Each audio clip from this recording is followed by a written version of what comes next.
इस वीडियो को मेरे जितने भी साथी देख रहे हैं, आपसे मेरा करबद्ध निवेदन है, प्लीज़ इस वीडियो को अपने 5 साथियों तक शेयर कर दें। बस 5।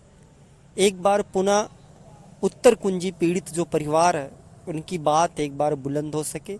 हमारी बात ना तो कोई सोशल मीडिया सुन रहा है, ना तो न्यूज़ चैनलों ने आज तक बड़े पैमाने पे दिखाया है। हम लोगों ने खुद से जितना मेहनत कर पाए हैं उतना करने की कोशिश किए हैं। आप इस वीडियो को इतना दूर तक पहुंचा दें कि माननीय शिक्षा मंत्री या माननीय मुख्यमंत्री जी तक बस पहुंच जाए कि वाकई में हम जिस चीज़ के लिए आज संघर्ष कर रहे हैं, उस संघर्ष का हमें कुछ तो फल मिले। पिछले 2.5 सालों में हमने सड़कों पे हमने रात ना देखा है, ना तो हमने दिन देखा है। आधे पेट खा करके सड़कों पे सो करके यह लड़ाई लड़ी है। माननीय शिक्षा मंत्री जी, माननीय मुख्यमंत्री जी, आपसे चरण स्पर्श कर निवेदन है कि प्लीज़ उत्तर कुंजी प्रकरण को एक बार पलट के आप देखें कि जिन प्रश्नों पे हमें आज न्याय नहीं मिला है, क्या वाकई में वो प्रश्न ऐसे थे? क्या किताबें झूठ बोल रही हैं? क्या माननीय न्यायालय सिंगल बेंच का आदेश झूठ बोल रहा था? क्या डबल बेंच का आदेश झूठ बोल रहा है? साहब, हम इतने गलत तो नहीं हो सकते, या माननीय न्यायालय इतना गलत नहीं हो सकता।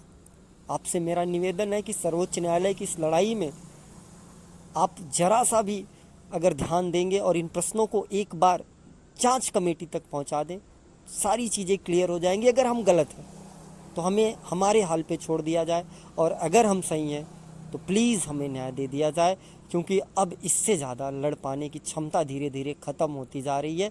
क्योंकि हम बेरोज़गार हैं, हम यहाँ खाने के लिए मरते हैं। इलाहाबाद, लखनऊ, हर जगहों पे एक एक रुपए जुटा करके हमने परीक्षा फॉर्म भरे हैं। अब हमें इतनी क्षमता नहीं है कि न्यायालय की इतनी बड़ी लड़ाई को लड़ सके। एक एक भाई ऐसे हैं जिन्होंने अपने रूम रेंट को छोड़ करके इस लड़ाई में अपने उस पैसों को झोंक दिया है।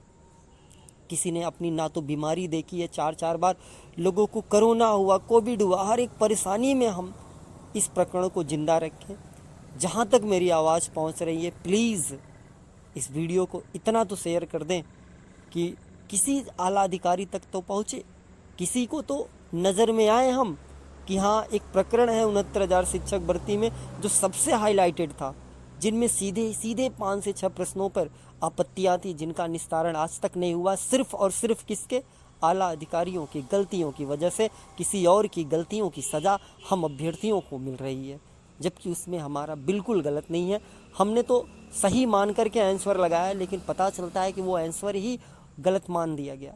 यहाँ तक कि बाबा साहब जो है, माननीय गोरखनाथ से संबंधित प्रश्न को गलत ठहरा दिया जा रहा है। सबसे बड़ा प्रश्न माननीय मुख्यमंत्री जी से संबंधित प्रश्न है, उसे गलत ठहरा दिया गया।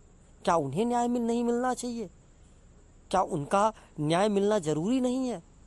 तो जितने भी अभिभावक हैं, जितने भी साथी हैं, अगर आप अपने आवाज़ को फेसबुक पे नहीं चला सकते, ट्विटर पे नहीं चला सकते, तो इतना तो काम कर सकते हैं कि वीडियो को इतना तो पहुंचा ही दें कि कम से कम कहीं तो पहुंचे।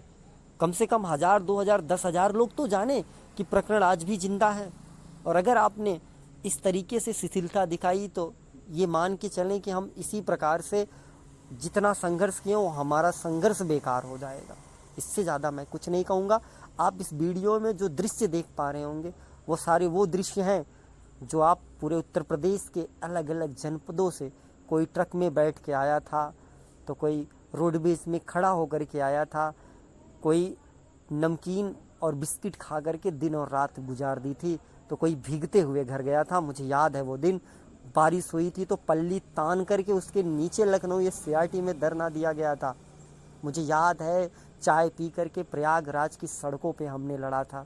हमें याद है कि लाठियां तक भाजने की नौबत आई थी। हमें याद है ठंडी के मौसम में इको गार्डन में ठिठुरकर हमारी बहनों ने रात गुजारी थी।